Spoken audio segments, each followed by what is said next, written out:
Iphuzu elisemqoka elifundiswa ekuphathweni kwengozi. Risk management. Ingakho kubalulekile ukuthi sazi i-charter ibhalwe nini.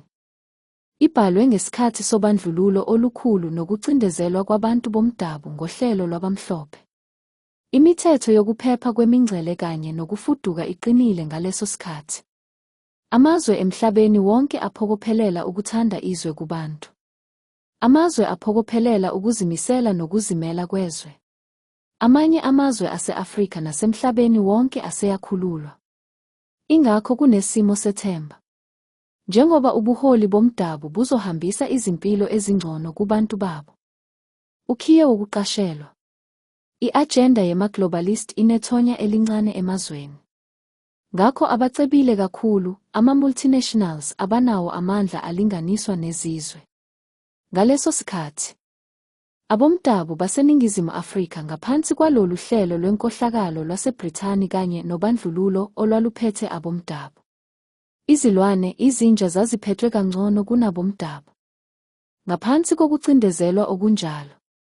Ubani bafethu owayecabanga ngezindaba zangaphandle. I-charter yayithi ngisho nabantu bomdabu abamnyama kumele baphathwe ngokulingana. Hayi ukuthi noma yimuphi umuntu ongena ezweni uzoba namalungelo afana nezakhamuzi.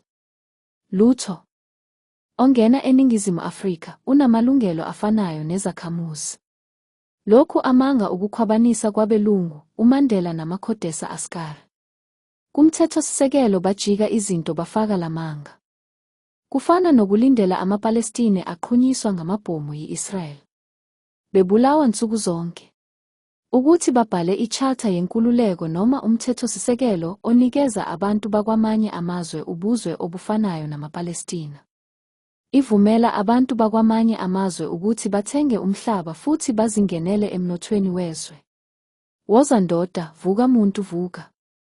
Kwamanje babulawa ngenxa yokulwela umhlaba wabo. Manje, bangayihlela kanjani idokhumenti enikeza konke abakulwelayo nabakufelayo manje sikhuluma kubantu bangaphandle. Nengane encane efunda ugrade 6 iyabona ukuthi amanga lawa. Kudlaliwe ngomuntu omnyama.